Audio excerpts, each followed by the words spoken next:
लोगों ने features of planning किया था, जिसमें हम लोगों ने ये वाला पॉइंट डिस्कस किया था कि फीचर्स, इसके 7 फीचर्स थे और वो हम लोगों ने डिस्कस किया। ठीक है, किसी को पहले पूछो, फिर इससे आगे हम बढ़ने जा रहे हैं। इम्पोर्टेंट फीचर्स हम लोगों ने कर लिया, अब हम आज लिमिटेशंस करेंगे। ओके, तो देखो सबसे पहले अगर आप लिमिटेशन से स्टार्ट अगर हम करते हैं, तो प्लानिंग के हमने पिछली क्लास में पढ़ा था कि प्लानिंग के बहुत सारे खूबियां हैं और लेकिन उसके नुकसान भी हैं। ठीक है, तो आज हम लोग उसकी लिमिटेशंस करेंगे। यहाँ देख सकते हैं, अब स्क्रीन साफ दिखेगी आपको, लिमिटेशंस ऑफ प्लानिंग। अब देखिए क्या लिमिटेशन है। पहली लिमिटेशन क्या है प्लानिंग की, कि प्लानिंग जो है रिजिड माना जाता है। माना गया है कि प्लानिंग इनफ्लेक्सिबल है, मतलब ये अपने आप को चेंज नहीं करता। तो इसमें बताया गया है कि प्लानिंग जो है ना, ये कोई भी इंडिविजुअल के स्किल को रेस्ट्रिक्ट कर देता है। जैसे मान लो आप कहीं बिजनेस ऑर्गेनाइजेशन में जॉब कर रहे हो, तो जो प्लान बनाया जाएगा, हमेशा टॉप लेवल ही मोस्टली प्लान बनाते हैं। जितने भी टॉप लेवल हैं एडमिनिस्ट्रेटिव वर्क तो वही करते हैं। तो उन्होंने कोई प्लान बनाया, तो बेसिकली क्या होता है कि आपको उनके प्लान को फॉलो करना होता है। और इस फॉलो करने के चक्कर में क्या होता है कि we blindly follow those plans, and हमारे दिमाग में कई बार आइडिया आती है कि ऐसे करने से ज्यादा अच्छा रहेगा, लेकिन हम उसको कर नहीं सकते। क्यों नहीं कर सकते? क्योंकि टॉप लेवल ने जो प्लान बनाया उसे हमें रेस्ट्रिक्टली फॉलो, मतलब उसमें रेस्ट्रिक्शन होती है, आपको हर हालत में उसको फॉलो करना होता है। तो क्योंकि जो एम्प्लॉइज हैं उनके ऊपर रेस्ट्रिक्शंस लगी होती है कि they are suppose to follow the plans made by the top level, hence there is a inflexibility, they can not change their ideas और माइंड। तो यही चीज इसमें बताया है कि प्लानिंग क्या करता है, रेस्ट्रिक्ट कर देता है इंडिविजुअल के स्किल को, उसके इनिशिएटिव को। वो अपनी तरफ से कोई इनिशिएटिव नहीं ले सकता। उसके क्रिएटिविटी को खत्म कर देता है, क्योंकि वो चाह के भी नया चीज इम्प्लीमेंट नहीं कर सकता। And because employees are required to work strictly in accordance with the plan, therefore we all know that कि जो भी ऑर्गेनाइजेशन होता है, एम्प्लॉइज को कहा जाता है कि जो भी टॉप लेवल ने प्लान बनाया आपको उसको फॉलो करना है, तो उसी तरह से वो करता चला जाता है। और ऑल्दो उसके पास बहुत सारी आइडियाज होती हैं, क्रिएटिवनेस होती है, एंड हो सकता है कि वो इनिशिएटिव भी लेना चाहे, but due to this rigidity he can not take those decisions. तो ये इसका सबसे बड़ा नुकसान माना गया है, लिमिटेशन, डिसएडवांटेज। नंबर 2, प्लानिंग में not work in dynamic environment. देखो कहा जाता है कि जो प्लानिंग है ना, ये डायनामिक एनवायरनमेंट में काम नहीं करता। अब आप कहेंगे सर डायनामिक एनवायरनमेंट क्या होता है? तो डायनामिक एनवायरनमेंट होता है चेंजिंग सिचुएशन। देखो जब भी बिजनेस के अंदर सिचुएशन बदलती रहती है ना, उसको डायनामिक एनवायरनमेंट बोलते हैं। माना जाता है कि बिजनेस ऑर्गेनाइजेशन के अंदर हर समय सिचुएशन चेंज होती रहती है। ठीक है, तो यहाँ पे क्या होता है, जिस ऑर्गेनाइजेशन के अंदर सिचुएशन जल्दी जल्दी चेंज होती रहती है, वहां पे प्लानिंग कई बार सक्सेसफुल नहीं होती है। ठीक है, तो यही चीज बताया गया है कि the scope of planning is limited up to a certain extent, especially in the organisation having a rapid changing situation. तो अगर कोई ऑर्गेनाइजेशन के अंदर रैपिड चेंजेस आ रहे हैं, बहुत जल्दी जल्दी बदलाव आ रहा है, तो ऐसे में प्लानिंग आप लंबे समय के लिए नहीं कर पाओगे। जैसे आप मोबाइल फोन का देखो, यहाँ पे आप देखो, पहले मोबाइल फोन ऐसे यूज होते थे, फिर नोकिया वाले ऐसे यूज होने लगे, उसके बाद इस तरह के आए ब्लैकबेरी के, फिर उसके बाद आप देखो आप मतलब पहले जो थे वो iOS उस पे काम करते थे, लेकिन आजकल एंड्रॉइड आ गए हैं। तो ये सिचुएशन, फैशनेबल प्रोडक्ट्स होते हैं। तो आप देखेंगे फैशन में भी यही होता है। अगर आप फैशनेबल प्रोडक्ट की बात करते हैं, तो फैशन में भी बहुत जल्दी जल्दी बदलाव आता है। अब जैसे एक एग्जांपल हम ले सकते हैं, ड्रेसेस का ले सकते हो एग्जांपल। देखो जैसे मान लो आप ट्रेंड्स देखोगे, अगर फैशनेबल ड्रेसेस देख लो, किसी के भी फैशनेबल ड्रेसेस को गर्ल्स भी अगर आप देखो, देखो मैं इमेजेस के थ्रू देखता हूँ अगर मिल जाए। ये देखिए, अगर आप ये ड्रेसेस देखो जरा, इसमें देखो कितना चेंजेस आया। मान लीजिए कि आप एक कंपनी हो जो फैशनेबल प्रोडक्ट्स बनाते हो, सपोज करो ड्रेसेस बनाते हो, तो आप देखो ना, यहाँ पे देखो, थोड़ा सा स्क्रीन बड़ा करके यहाँ पे देख सकते हो आप। ये फैशनेबल ड्रेस है, पहले गर्ल्स का ड्रेस ऐसा था, फिर थोड़ा सा चेंज होता गया। आप देखो लगातार चेंज होता जा रहा है। ठीक ठीक है, अब आप ये देखिए यहाँ पे अब बहुत चेंजेस आपको देखने को मिलेगा। गर्ल्स में भी, छोटे छोटे बच्चों में इस तरह के ड्रेसेस चल गए हैं, ड्रेसेस पहन रही हैं गर्ल्स छोटी छोटी। तो ये जो है ड्रेसेस की जो सिनारियो है, इट इज, तो यहाँ पे क्या है, ये चेंज होने की वजह से प्रॉब्लम आ रही है। अब आप देखो कई ड्रेसेस इस तरह के भी आपको दिख जाएंगे फटे हुए। ये आजकल दिल्ली में मतलब जीन्स पैंट फाड़ दो और चलो घूमो। अब आप इमेजिन करो, पहले ऐसे अगर ड्रेस बन जाते तो लात घूस से खाता बनाने वाला भी। लेकिन आजकल ठीक है, सब चल रहा है, बढ़िया है। तो ड्रेसेस में भी कुछ कह नहीं सकते, हो सकता है ऐसे ड्रेसेस बाद में चलने बंद हो जाए, या हो सकता है और पॉपुलैरिटी आ जाए। अब मैं आजकल देखता हूँ ड्रेस ऐसे ऐसे रहते हैं एकदम जो लड़के हैं अपने जीन्स को फाड़ देते हैं घुटनों के पास बुरी तरह से। अब गर्ल्स, बॉयज को तो छोड़ो, गर्ल्स ने भी ये काम करना शुरू कर दिया है। तो ये ट्रेंड है बेटा, ये ट्रेंड जो है ना कंटिन्यूअसली चलता रहता है। और ऐसे चलने की वजह से क्या होता है बेसिकली कि आप देखोगे इसमें जो बिजनेस ऑर्गेनाइजेशन प्लान कर रही है ना उसकी ट्रेंड धरी की धरी रह सकती है। मान लो किसी ने प्लान किया कि भाई ड्रेस बड़े बड़े बनाएंगे, अब वो उल्टा हो जाता है, पता चला फैशन ही बदल गया, तो उसका ड्रेस पूरा बेकार हो जाता है। तो ऐसे में क्या होता है, जब सिचुएशन बहुत जल्दी जल्दी चेंज होती है तो ऐसे सिचुएशन में जो है चेंजेस की जरूरत होती है, और वैसे में प्लानिंग जो है उतना ज्यादा सक्सेसफुल नहीं होता as compare situation. I hope ये दोनों पॉइंट समझ में आ गए होंगे स्टूडेंट्स आपको। ओके, देन सर फर्स्ट वाला पॉइंट दोबारा बता दो एक बार। तीस फर्स्ट वाला पॉइंट दोबारा बताऊं? ठीक है, देखो फर्स्ट वाला पॉइंट था रिजिडिटी। रिजिडिटी का मतलब होता है इनफ्लेक्सिबल, जो जिसमें बदलाव ना हो सके। तो आपने नोटिस किया होगा जब हम कोई चीज को प्लानिंग कर लेते हैं तो बड़ी बड़ी जो कंपनियां होती हैं वो साल भर का प्लान करती हैं कि हम ऐसे काम को करेंगे, ठीक है। और उसका जो टॉप लेवल मैनेजमेंट है वो पहले ही डिसाइड कर लेता है कि पहले ये वाला काम हम करेंगे, ऐसे करेंगे, ठीक है। अब होता क्या है, कई बार जो जो वहाँ पे एम्प्लॉई होते हैं ना, एम्प्लॉई जब वो काम कर रहा होता है तो उसको लगता है कि यार ये गलत आइडिया है, इससे नहीं होना चाहिए था, इससे नुकसान होगा। लेकिन क्योंकि वो प्लान को फॉलो करना है आंख मूंद के, क्योंकि टॉप लेवल ने प्लान बनाया है, तो वो कुछ कर नहीं पाता और उसकी क्रिएटिविटी वहीं पे खत्म हो जाती है। और उसका अपना जो इंडिविजुअल स्किल है उसके हिसाब से नहीं चलेगा, क्योंकि ऑर्गेनाइजेशन से ऊपर से ऐसे ऑर्डर्स मिलेंगे कि आपको ऐसे ही करना है। तो आप क्योंकि ऑर्डर को फॉलो कर रहे होते हो, प्लानिंग को फॉलो कर रहे होते हो, तो इस चक्कर में कई बार क्या होता है कि आप नई चीज नहीं ला पाते हो बिजनेस के। हो सकता है आपकी क्रिएटिविटी वहां पे एप्लीकेबल ना हो, खत्म हो जाए। नाउ क्लियर है? Yes sir. क्योंकि बेटा हम ना इसके नुकसान पढ़ रहे हैं, प्लानिंग की क्या क्या नुकसान है। तो प्लानिंग का एक सबसे बड़ा नुकसान यही है कि अब जैसे मान लो, देखो मैं आपको एक ना 12th क्लास के बच्चों का ही बता रहा हूँ। देखो कई 12th क्लास के बच्चों ने प्लानिंग किया था बोर्ड ऑफ एग्जाम के पॉइंट ऑफ व्यू से, ठीक है। और ऐसे कई बच्चे हैं बेचारे मॉडल पेपर्स एकदम करके एकदम फिट थे एग्जाम के लिए, क्योंकि उनको पता था एग्जाम होना है। अब क्या हुआ कोरोना की वजह से, क्योंकि ये डायनामिक सिचुएशन है, कोरोना की वजह से एक महीने और शिफ्ट हो गया। अब और कह रहे हैं कि और बढ़ सकता है, क्योंकि अभी अब तो वो डायलेमा में है। उनकी जो प्लानिंग जो उन्होंने की थी ना कि एग्जाम से कुछ दिन पहले हम पूरा रिवाइज कर लेंगे, कई बच्चों का फोन आ रहा है कि सर हम तो पूरा रिवाइज किया हुआ भूल गए, बिजनेस स्टडीज आधा दिमाग से उतर गई है और हमारी प्लानिंग सब फेल हो गई। तो मतलब वो है कि लिमिटेशन है, यही प्लानिंग की लिमिटेशन है। ये इनफ्लेक्सिबिलिटी यहाँ पे रिजिडिटी आ जाती है। जब आपने प्लान किया तो आप आंख मूंद के उसको फॉलो कर रहे थे, लेकिन अब उल्टा हो गया, आपको टाइम जो है एकदम एक्सीड कर दिया और इसकी वजह से आपकी प्लानिंग फेल होने के पूरे chances. Am I clear? Yes sir. दूसरा है प्लानिंग, मैंने अभी बताया कि कुछ एनवायरनमेंट होते हैं डायनामिक। डायनामिक का मतलब है जल्दी जल्दी चीजें बदलती रहती है। जैसे मैंने फैशन वाला दिखाया, फैशन में देखते नहीं हो आजकल फैशन के जो ड्रेसेस हैं बहुत जल्दी जल्दी चेंज हो रहे हैं। लड़कों के ड्रेसेस लड़कियां पहनने लगी हैं, अब लड़के बेचारे कंफ्यूज हो गए हैं किसका ड्रेस पहने। बहुत मतलब कंफ्यूजन क्रिएट हो रहा है। अब तो लड़के भी मैं देख रहा हूँ आजकल लड़कियों वाले टाइप के ड्रेस पहन के घूम रहे हैं रोडों पे। मतलब कोई भरोसा नहीं है, एनवायरनमेंट कैसा चेंज हो जाए, फैशन बहुत जल्दी से चेंज हो जाए, ठीक है। तो उसके वजह से क्या होता है कि फैशन चेंज होने की वजह से आप देखेंगे ऐसे सिचुएशन में प्लानिंग काम नहीं करती। जैसे डायनामिक एनवायरनमेंट में आप हो सकता है प्लान, मैंने एक बार आपको याद है मैंने ये नोकिया फोन का बताया था कि नोकिया फोन ये वाला देख रहे हो ना जिस पर मैं हाईलाइट कर रहा हूँ, ये वाला ये खूब पॉपुलर था नोकिया फोन। अच्छा, इस नोकिया फोन ने बोला भाई हमारी तो बहुत रेपुटेशन है, मतलब सबसे ज्यादा सेल हुआ करती थी उस समय। अब क्या हुआ, इस कंपनी ने बोला कि नहीं हम तो ऐसे ही फोन बनाएंगे, लोग पसंद करेंगे ऐसे फोन। अभी देखो जब इस तरह के फोन आ गए एंड्रॉइड वाले, तो इनको कोई नहीं पूछ रहा है। तो इन्होंने अपने हिसाब से बदला नहीं, और नहीं बदलने पे यही नुकसान होता है। तो कई बार जब डायनामिक एनवायरनमेंट होता है तो आपकी प्लानिंग फेल हो जाती है। इनकी प्लानिंग ये थी कि इसकी क्वालिटी हम बढ़ाएंगे लेकिन फोन यही रखेंगे, ठीक है। और ये एंड्रॉइड वर्जन नहीं है, इसमें आप देखोगे बटन वगैरह होते हैं, उस पर काम करता था ये फोन। और सिर्फ कॉल जाती थी और रेडियो रेडियो में थोड़ा सा सुन लेते थे गाने वाने, और इससे ज्यादा कुछ नहीं था।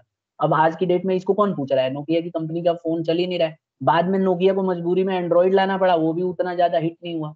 तो यही इसमें बताया गया है कि इसका दूसरा सबसे बड़ा नुकसान ये है कि डायनामिक एनवायरनमेंट में प्लानिंग कई बार काम नहीं करती है। तीसरा इसका नुकसान क्या है, प्लानिंग रिड्यूसेस क्रिएटिविटी। देखिए प्लानिंग क्या करती है ना, इन ह्यूमन बीइंग की क्रिएटिविटी को खत्म कर देती है, ठीक है, जैसे मैनेजर्स जो होते हैं at middle level and lower levels are just implementing the plans formulated by the top management. मैंने पहले चैप्टर में आपको पढ़ाया था कि जो टॉप लेवल मैनेजमेंट होता है वो प्लान बनाता है और उसके बनाए हुए प्लान को जो मिडिल लेवल होता है और लोअर लेवल उसको इम्प्लीमेंट करता है। ठीक है, तो जब वो प्लानिंग करके मिडिल लेवल को दे देते हैं कि ये लो ये हमारी प्लान है और इसको लागू कराओ, और मिडिल लेवल सुपरवाइजर और फोरमैन को दे देता है कि ये अपने वर्करों से ये काम कराओ। तो ऐसे में क्या होता है स्टूडेंट्स, कई बार कि जब टॉप लेवल मैनेजमेंट ने प्लान करके दे दिया तो मिडिल लेवल और लोअर लेवल को सिर्फ उसको फॉलो करके इम्प्लीमेंट करना होता है। और इससे क्या होता है, उनकी क्रिएटिविटी खत्म हो जाती है, क्योंकि वो अपना दिमाग लगा ही नहीं सकते। सीधा सीधा है कि भाई सारा का सारा प्लान टॉप लेवल करेगा, अगर मिडिल लेवल उनको बताएंगे भी तो वो कहेंगे नहीं, हमने जो प्लान बनाया उसको आप इम्प्लीमेंट कीजिए बस। तो ऐसे में क्रिएटिविटी खत्म हो जाती है, यानी कि आदमी ज्यादा सोच नहीं सकता और उससे कोई जल्दी राय भी नहीं लेता है, क्योंकि ये रूल है कि जब आपने प्लानिंग कर दिया टॉप लेवल ने, तो top level management real life का बता रहा हूँ मैं, आप रियल लाइफ में जब टॉप लेवल मैनेजमेंट कोई प्लानिंग कर लेता है तो पूरी कंपनी उसको आंख मूंद के फॉलो करती है, दैट्स इट।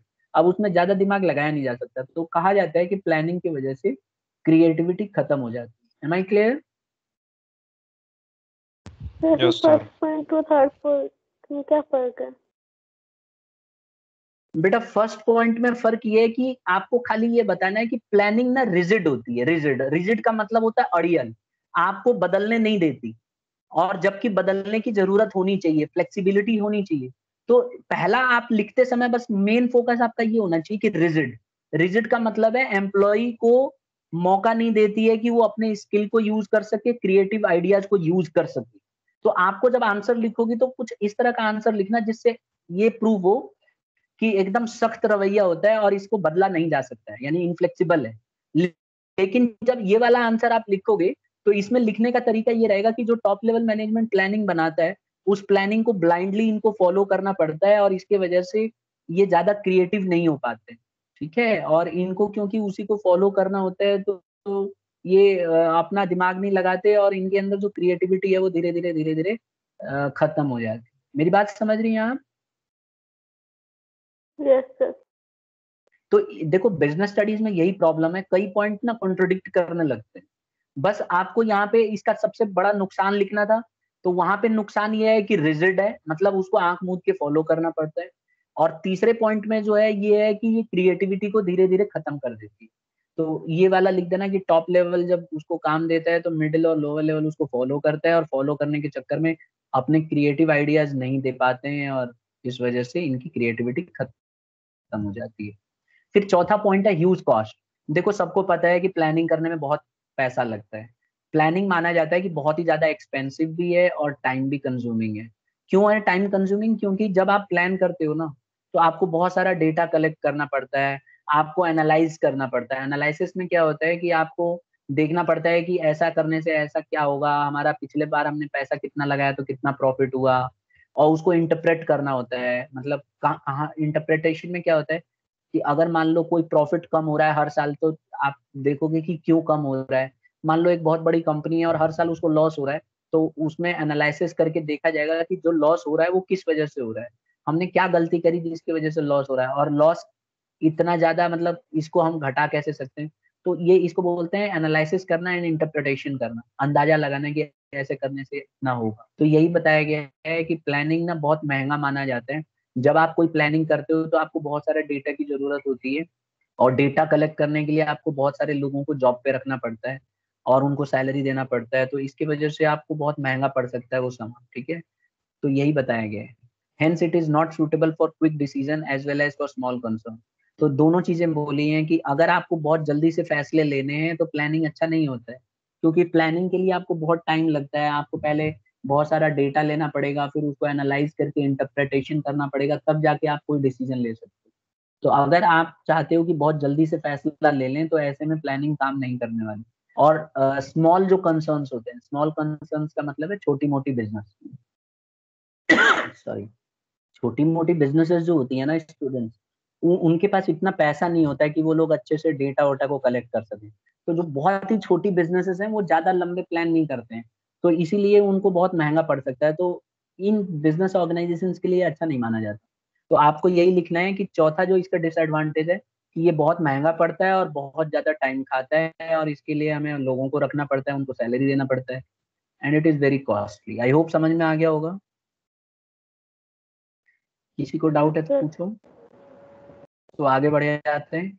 टाइम कंज्यूमिंग, ठीक है। यहाँ पे देखो स्पेसिफिकली आप टाइम कंज्यूमिंग वाला पॉइंट लिखना। यहाँ पे जो है हमने ना ह्यूज कॉस्ट की बात करी, ज्यादा टाइम कंज्यूमिंग ये वाला पॉइंट अगर आप हटाना चाहो तो हटा भी सकते। यहाँ पे आपको बताना है कि प्लानिंग जो है टाइम कंज्यूमिंग होती है। कई बार क्या होता है, sometimes plan is to be drawn up take so much time but there is no time left for their implementation. कई बार क्या होता है बेटा कि जब हम प्लानिंग करते हैं ना, तो प्लानिंग में ही इतना समय ज्यादा लग जाता है कि हमारे पास उसको इम्प्लीमेंट करने का टाइम ही नहीं रहता। तो इसीलिए कहा जाता है कि प्लानिंग में ना बहुत समय लगता है। आप कोई भी ऑर्गेनाइजेशन में देख लो, बड़ी बड़ी कंपनियों में देख लो, कई बार प्लानिंग करने में उनको महीने गुजर जाते हैं और वो लोग लेट हो जाते हैं। तो इसीलिए प्लानिंग में कई बार देखा गया है कि बहुत टाइम कंज्यूमिंग प्रोसेस है, और इसके लिए आपको टाइम चाहिए होता है। अब जैसे मैं एक एग्जांपल बताऊं, या अभी ये कोरोना का जो इंजेक्शन लग रहा है, आप देखो 18 से 44 ईयर्स के जो बच्चों को लग रहा है। अब जो पॉलिटिकल पार्टीज थी, जो स्टेट लेवल की गवर्नमेंट थी, उन्होंने सेंट्रल गवर्नमेंट को बोला कि नहीं, हमें 18 साल से ऊपर के बच्चों को भी लगाना है, मतलब 18 साल से 44 ईयर वाले लोग हैं उनको लगाना है। अब सरकार ने बोला अच्छा ठीक है, तुम्हारी मर्जी है भाई, लगा लो, चलो जाओ। अब क्या हुआ, क्योंकि प्लानिंग थी नहीं, अब इतना आसान थोड़ी ना है। तो देखा होगा आपने, दिल्ली गवर्नमेंट में केजरीवाल जी ने एकदम हाथ उठा दिया, बोल रहे हैं हम कल से करेंगे, और अगले दिन क्या आया न्यूज कि अभी 2 दिन लग जाएगा, अभी हमें प्लानिंग करना है। और वो दिन है और आज का दिन है, अभी प्लानिंग ही चल रही है इनकी। कई जगह से आपने देखा होगा अवेलेबल ही नहीं है वैक्सीन। तो ये इसके लिए आपको प्लानिंग करना पड़ेगा ना, आपको डिसाइड करना पड़ेगा आप कौन से एरिया में कितने लोग रहते हैं, 18 साल से ज्यादा लोग कितने हैं, उनके डेटा लेना पड़ेगा। फिर उसके बाद कहाँ ज्यादा भीड़ है, कौन सा स्कूल चुना जाए। अब देखो बीच में आपने देखा होगा स्कूल्स का भी उन्होंने बता दिया था, स्कूल्स के एलोकेशन की, सारे सरकारी स्कूल में वैक्सीनेशन होगा। आज आप देखना, आपके पेरेंट्स ने भी, कईयों ने 18 ईयर से ऊपर का किया होगा, आपके बड़े भाइयों का। अब वो वेट कर रहे हैं कि कब नंबर आएगा, अभी स्कूल ही गायब है वहाँ। आप देखोगे ना वहाँ पे शेड्यूल कराओगे ना, स्केड्यूल करोगे डेट का, तो उसमें मिल ही नहीं रहा है वो, मतलब 18 साल से ऊपर वाला गायब ही है, स्कूल ही नहीं आ रहा, ऑप्शन ही नहीं आ रहा है। तो सर यहाँ लग पे रही ये है बहुत 18 टाइम, प्लस को वैक्सीन। मैं मना नहीं कर रहा हूँ, लग रही है, लेकिन वैक्सीन ही नहीं है दिल्ली में। अब सर लग तो रही कोवैक्सीन है का ये। स्टॉक खत्म हो गया, लेकिन कोविशील्ड वाली है अभी भी। इनफैक्ट कोविशील्ड का स्टॉक खत्म हो गया, कोवैक्सीन का थोड़ा सा है, मैच का, ठीक है। आप देखोगे, मतलब जितने लोग हैं उस हिसाब से कहाँ लग रहा है बेटा। मतलब आप देखो, आज अभी आप ओपन करके देखोगे, स्लॉट मिलेगा ही नहीं आपको, स्लॉट, ठीक है। ये बहुत टाइम कंज्यूमिंग है, टाइम ले रहा है। आप देखना लगते लगते 2 महीने निकल जाएंगे। जिस तरह से ये बता रहे हैं ना, गवर्नमेंट तो कह रही है हम 3 महीने में लगा देंगे, दिल्ली की गवर्नमेंट, लेकिन ये टाइम कंज्यूमिंग है, प्लानिंग करना पड़ता है, ऐसे थोड़ी ना 3 महीने में लगा दें। तो इन्होंने पहले प्लानिंग ही नहीं करा। इनको पता होना चाहिए ना कि कितने लोग हैं और कितना वैक्सीन हमारे पास अवेलेबल होनी चाहिए, रोज का एवरेज कितना होगा, तब तो 3 महीने में लगेगा। अब तो 2 दिन से बंद है, कहाँ से लगेगा। और नजफगढ़ में किसको लगाया पिछले 2 दिन में, बताइए जरा, किसी के भाई बहन को लगा है 18 ईयर से ऊपर और 44 के नीचे, बताइए। देख लो, इतने बच्चे हैं, इनमें से किसी का नहीं है, एक आध का गलती से होगा तो हो जाएगा, और वो भी उनका होगा जिनका सेकेंड डोज होगा, वो 44 से नीचे वालों का नहीं मिलेगा जल्दी। आप, रीजन यही है। देखो प्लानिंग टाइम कंज्यूमिंग है, प्लानिंग समय मांगती है, और दिल्ली गवर्नमेंट को ये बात पढ़ा नहीं उन्होंने, प्लानिंग टाइम कंज्यूमिंग। उन्होंने बस ऐसे आके मीडिया में बोल दिया भाई कल से हम वैक्सीन लगाएंगे। भाई प्लान तो कर लो पहले, आप प्लानिंग ही नहीं करी उन्होंने, अब कह रहे हैं कि हमें प्लानिंग करने में बहुत समय लग जाएगा। ठीक है, तो ये यही चीज है, प्लानिंग की सबसे बड़ी कमी क्या है कि आपको प्लानिंग करने में बहुत टाइम कंज्यूमिंग लगता है। ठीक है, पहले इन्होंने क्या किया, पहले ऑनलाइन वो खोल दिया पोर्टल। अब पता चला कई लोग जो इंजेक्शन लगाते थे ना, वो लोग गलत स्लॉट भर देते थे, पता चला दूसरा जाके लगवा लेता है। तो घर में कोई बैठा हुआ है, उसके यहाँ पे मैसेज आता है कि भाई आपका इंजेक्शन लग गया, वो एकदम छलांग लगा देता है, भाई ये क्या हो गया, मेरे को तो, मैं तो गया ही नहीं। फिर वो कंप्लेन करता है कि सर मैंने तो गया ही नहीं वैक्सीन सेंटर वहां पे लगाने, और मेरे मैसेज आ रहा है कि मेरा पहली वैक्सीन लग गई है, और कमेंट अपना फीडबैक मांग रहे हैं कि बताओ कैसा एक्सपीरियंस किया आपने। अब वो कह रहा है मैं घर में बैठा हूँ, क्या खा के एक्सपीरियंस करूंगा। तो इस फिर बाद में उसको भी बदला गया। तो ये सब टाइम कंज्यूमिंग इसलिए है क्योंकि जब आप प्लानिंग करोगे तो आपको बहुत सारी चीजें प्रॉब्लम आएंगी, अब आपको उसके लिए बहुत समय चाहिए होता है। तो planning require lot of time, and this is one of the advantage of this. फिर आ जाता है डज नॉट गारंटी सक्सेस। हो सकता है कि आपने एकदम बढ़िया से प्लान कर लिया हो और आपको सक्सेस ना मिले, ऐसा हो सकता है, बिल्कुल हो सकता है। तो प्लानिंग जो है कई बार क्या करती है, एक फॉल्स सेंस ऑफ सिक्योरिटी देती है ऑर्गेनाइजेशन के अंदर। कई बार क्या होता है कि ऑर्गेनाइजेशन, अब ऑर्गेनाइजेशन कंपनी भी हो सकती है, गवर्नमेंट भी हो सकती है। तो अभी मैं आपको अपने सेंट्रल गवर्नमेंट का ही बताऊं, आपको याद होगा सेंट्रल गवर्नमेंट ने टारगेट किया था कि 60 साल से ऊपर पहले लगाएंगे, फिर उसके बाद 45 से ऊपर लगाएंगे, और अच्छा खासा सब कुछ ठीक चल रहा था। ठीक है, मैक्सिमम लोगों को इन्होंने इंजेक्शन लगवा भी दिया जल्दी जल्दी फटाफट, मतलब I was very happy for that. अब और न्यूज में भी आ रहा था कि ज्यादा एज के लोगों को ज्यादा नुकसान करेगी, है ना, कोरोना नेक्स्ट जो आएगा सेकेंड वेव, और फिर उसके बाद हम 45 से ऊपर वालों को लगाएंगे। लेकिन हुआ क्या, कोरोना भी उस्ताद निकला, उसने क्या किया, अपने आप को म्यूटेट कर लिया और बच्चों को भी लगना शुरू हो गया। अभी ये 12th में, 11th में, 9th 10th वाले बच्चों को भी पकड़ ले रहा है, जबकि वो ज्यादातर टाइम अपना घर पे बिताते हैं, स्कूल की छुट्टियां पड़ी हुई हैं। तो आप देखो ना, प्लानिंग गवर्नमेंट ने किया था कि ज्यादा एज ग्रुप को डेंजरस रहेगा, मिडिल वाले ग्रुप को डेंजर रहेगा, लेकिन यहाँ तो उल्टा हो गया। अब ये बच्चों को भी पकड़ रहा है, क्योंकि पिछले वाले ने बच्चों को नहीं पकड़ा था। तो कई बार क्या होता है, जब आप प्लानिंग करते हो तो उसकी जरूरी नहीं है कि आप सक्सेसफुल हो। और यही हुआ हमारे इंडियन गवर्नमेंट के साथ, यही हुआ कि उन्होंने प्लानिंग किया था, लेकिन उन्होंने ये नहीं पता था कि डबल म्यूटेंट इतना खतरनाक हो जाएगा, और गलती से किस्मत फूटी हुई थी, डबल म्यूटेंट हुआ और सब उल्टा हो गया। अब देखो, आप ज्यादा एज ग्रुप वालों को ज्यादा नुकसान नहीं कर रहा है, अब ये किन को नुकसान कर रहा है, छोटे एज ग्रुप को। और कहा जा रहा है कि जब तीसरी वेव आएगी ना, तो छोटे छोटे बच्चों को, जो चिल्लड़ पार्टी है, 4 साल, 8 साल, 9 साल, 10 साल वाले बच्चों को लपेटे में लेगी। तो अब गवर्नमेंट क्या कर रही है, वैक्सीन का ट्रायल चल रहा है, कोवैक्सीन सेकेंड स्टेज पार कर चुकी है, तो उम्मीद कर रही है गवर्नमेंट की आगे चल के हम जल्दी जल्दी बच्चों को लगाएंगे। अब इसका क्या गारंटी है कि सक्सेसफुल होंगे, क्या पता कोरोना दूसरे तरह से म्यूटेट हो जाए और फिर से बीच वाले जो एज ग्रुप है उनको कोई गारंटी नहीं है। कहा जाता है कि प्लानिंग में आप एकदम गारंटी नहीं दे सकते हो, और हाँ, आप अपने रिस्क को कम कर सकते हो, लेकिन इसकी गारंटी नहीं है कि पूरी तरह से सब कुछ सही हो जाएगा। ठीक है, तो यही लिखा है मैंने यहाँ पे कि प्लानिंग में create a false sense of security in the organisation. कई बार क्या होता है, प्लानिंग भी कई बार उल्टा जो है फॉल्स सिक्योरिटी को कम कर देता है, और इसके वजह से जो सब कुछ उनको लगता है कि सब कुछ सही चलेगा, और उसके बाद उल्टा हो जाता है। जैसे अभी इसका एकदम प्राइम एग्जांपल हमारी सेंट्रल गवर्नमेंट के साथ हुआ है। आपने देखा होगा न्यूज पे, अपने मोदी जी भी, प्राइम मिनिस्टर भी आए और उन्होंने बोला कि हमने विजय प्राप्त कर ली कोरोना के ऊपर, लोगों ने खूब तालियां बजाई। तो यहाँ पे क्या है, प्लानिंग गवर्नमेंट की थी, कॉन्फिडेंट थी गवर्नमेंट की हम 60 साल वाले और 45 साल से ऊपर को लगा रहे हैं और सक्सेसफुल हो जाएगा। और क्योंकि वो मान के चल रहे थे कि जो है यूथ को नहीं पकड़ेगा, क्योंकि पिछले वेव में यूथ को, मतलब अगर हुआ भी था ना तो माइनर, मतलब माइल्ड होके निकल गया था, तो गवर्नमेंट ने सोचा चलो बढ़िया है। लेकिन क्या हुआ, सब कुछ उल्टा हो गया। तो इसके वजह से कई बार क्या होता है, फॉल्स सेंस ऑफ सिक्योरिटी आ जाती है, और इससे उल्टा हो सकता है। गारंट जरूरी नहीं है कि आपको सक्सेस मिले। तो इंडिया की सबसे बड़ी कमी यही रही है इस कोरोना में, कि डज नॉट गारंटी सक्सेस वाला पॉइंट पढ़ लेना चाहिए था अच्छे से। ठीक है, लेकिन सरकार अपनी पीठ थपथपाती रही, लोग भी खुश हो गए थे, झुंड के झुंड निकलते थे, और बिना मास्क के, मास्क तो फेंक देते थे, बोलते थे भाई कुछ नहीं होगा, मैं तो बहुत तगड़ी इम्यूनिटी है, बहुत बड़ा स्पोर्ट्स का प्लेयर हूँ, कुछ नहीं होगा मेरे को। और अभी देख लो, सब दुबक के बैठे हुए हैं ना घर पे। इसमें आप लोग भी शामिल हो। क्लास। Yes sir. हाँ, बोलने से कोरोना नहीं होता बेटा, बोल सकते हो। ठीक है, चुपचाप घर में बैठे हो, ये अच्छा काम कर रहे हो, लेकिन जब डाउट होता है तो पूछना चाहिए। तो किसी को डाउट है, मैं एक बार फिर से पूछ रहा हूँ। क्लास। क्लियर है सर। No sir. चलिए, क्लियर है तो ठीक है। तो ये 6 पॉइंट्स हैं हमारे को जो हमने पढ़ा। मैं एक बार रिवाइज करा देता हूँ, आज इतना ही करेंगे, आज लिमिटेशन करेंगे, कल हम लोग प्रोसेस डिस्कस करेंगे। तो एक बार जल्दी जल्दी एक बार फिर से रिकैप कर लेते हैं। देखिए, सबसे पहले पहली जो लिमिटेशन है, रिजिडिटी। रिजिडिटी का मतलब है सख्त रवैया। माना जाता है कि प्लानिंग जो है बहुत रिजिड होता है, और एक बार जब प्लानिंग हो जाती है ना ऑर्गेनाइजेशन के द्वारा, तो उसको एकदम मानना पड़ता है। तो इसके वजह से क्या होता है कि फ्लेक्सिबल, मतलब हम इसमें बदलाव नहीं कर पाते, we can not change it.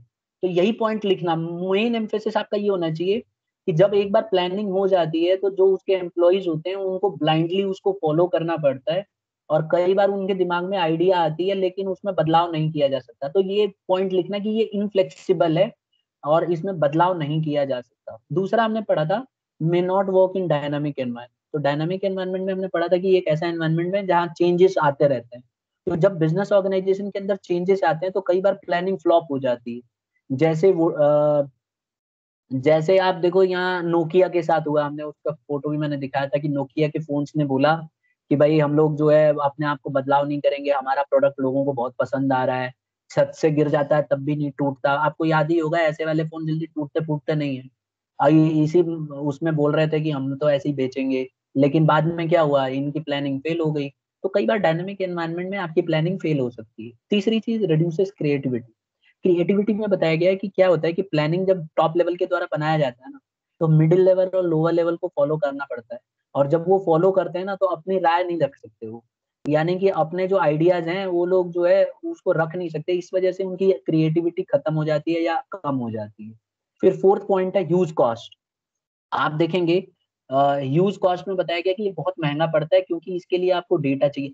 जब भी आप कोई प्लान करते हो ना तो आपको बहुत सारा डेटा चाहिए। जैसे एक एग्जांपल के तौर पे अभी इंडियन गवर्नमेंट प्लान कर रही है कि छोटे बच्चों को हम वैक्सीन लगाएंगे। तो आपको क्या लग रहा है, ऐसे थोड़ी ना प्लानिंग हो जाएगी। पहले उनको डेटा लेना पड़ेगा कि 2 साल या 3 साल से ज्यादा बच्चे और 18 साल के बीच में कितने बच्चे हैं। तो इसके लिए उनको डेटा लेना पड़ेगा। फिर डेटा के हिसाब से कौन से सिटी में कितने रह रहे हैं। फिर उसके बाद कितना परसेंट, 70% कम से कम लगाने पड़ेंगे। फिर ये भी देखना पड़ेगा कि कई पेरेंट्स डर के मारे वैक्सीन नहीं भी लगवाएंगे। इंडिया है ये, यहाँ पे तो अब मैं अभी न्यूज में देख रहा हूँ कई लोग तो बोल रहे हैं इसको लगाना ही नहीं है। अच्छा, कई लोग ये बोल रहे हैं कि अल्लाह का दिया हुआ बीमारी है तो अल्लाह ही सही करेंगे, भाई हम तो नहीं लगाएंगे। तो आप देख लो इंडिया है ये, यहाँ पे मतलब हर तरह के लोग हैं। तो यस इसलिए माना सर। जाता है। ठीक है, तो ये ह्यूज कॉस्ट है। मैं अभी आप देखता हूँ, मैं आपको अपना पर्सनल एक्सपीरियंस बता रहा हूँ। कई जगह ऐसे मुझे लोग टकराए, मतलब एक दो तो ऐसे टकराए कि बहस भी हो गई। मैंने कहा भाई इसको लगाना चाहिए ना मास्क, कह रहे हैं ये सब पागल बना रही है सरकार, कुछ नहीं है, हमने तो आज तक नहीं लगाया है। ठीक है, और आज भी नहीं लगाते हैं वो। अब कौन भिड़ेगा उनसे। Yes sir. कहते हैं कि भाई, वो कहते हैं मेरी अल्लाह, दादी। अल्लाह ने यस। हमें भेजा है और अल्लाह पहले ही लिख देते हैं कि किसको जीना है किसको मरना है। तो अगर मरने का लिख दिया तो हम तो ऐसे ही मरेंगे। तो इसीलिए हम लगाते नहीं है ना, तो हम मास्क लगाएंगे ना हम वैक्सीन लगाएंगे, कुछ नहीं लगाने वाले। मैं भाई बहुत बढ़िया, और बीमार उमार पड़ते हो तब भी अल्लाह के ऊपर छोड़ दिया करो। अगर अल्लाह ने लिखा है तो फिर मरोगे थोड़ी ना। लेकिन नहीं, तब तो पहुंच जाते हैं, फटाफट पैरासीटामोल खा लेते। तो कई लोग आपको ऐसे मिलेंगे। तो यहाँ पे आपको डेटा बहुत ही महंगा पड़ता है। वजह, क्योंकि आपको हर तरह का डेटा को एनालाइज करके और तब जाके आपको प्लानिंग करना पड़ता है। और ये बहुत महंगा पड़ता है क्योंकि data collection is a huge task. You will have to employ lot of people for that, and then they are going to give you the data, and after that you can make a plan. therefore it's very costly. Then comes the fifth point, that is time consuming. It is very time consuming. You must have noted that कि जब आप data collect करोगे तो इतना आसान थोड़ी ना है, आपको बहुत सारा डेटा कलेक्ट करना पड़ेगा। ठीक है, तो ये एक बहुत टाइम कंज्यूमिंग प्रोसेस है, कई बार महीने भी लग जाते हैं। ठीक है, तो गवर्नमेंट को कलेक्शन करना पड़ता है डेटा कि कितने दिन में कितना लोगों को लग जाएगा और कितना परसेंट लगेगा तो वैक्सीन मतलब जो है हर्ड इम्यूनिटी आ जाएगी। तो ये टाइम कंज्यूमिंग, प्लानिंग हमेशा टाइम कंज्यूमिंग है, it requires lot of time. And the last point is it does not guarantee success. आप कितना भी दिमाग लगा लो, कितना भी अच्छे से प्लानिंग कर लो, इसकी कोई गारंटी नहीं है कि एकदम सक्सेसफुल होगे। हाँ, मोस्ट ऑफ द चांसेस आप उसको रेस्ट्रिक्ट कर सकते हो अपने फेलियर को, लेकिन ये नहीं है कि आप मतलब एकदम पास ही हो जाओगे। आप बहुत, कई बार चांसेस क्या होते हैं कि आप जो है गारंटी नहीं है और आप फेल हो सकते हो। ठीक है, तो यही है स्टूडेंट्स। अब अगली क्लास में हम लोग पढ़ेंगे प्लानिंग प्रोसेस या स्टेप्स ऑफ प्लानिंग, बहुत इंपॉर्टेंट टॉपिक है अगला। तो यहाँ मैं चाहूंगा आप यहाँ तक तो पहले इसको कर लो, नोट्स बना लो, और डीओई में से नोट्स बनाना। ठीक है, जो डीओई के नोट्स मैंने भेजे हैं ना, वहां से भी लिखना आप, क्योंकि इसमें मैंने बहुत स्पेसिफिकली लिखा हुआ है और डीओई के नोट्स में आपको बहुत अच्छा लिखना पड़ेगा। तो वहां पे आपको अच्छा खासा मिल जाएगा मटेरियल, दोनों मिला के बुक में से मिला के थोड़ा आंसर ज्यादा ज्यादा लिखना एक्सप्लेनेशन में, और एग्जाम्पल्स अपने खुद के ऐड कीजिएगा। ठीक है, तो आज इतना ही करते हैं स्टूडेंट्स। कुछ पूछना है तो पूछ सकते हो।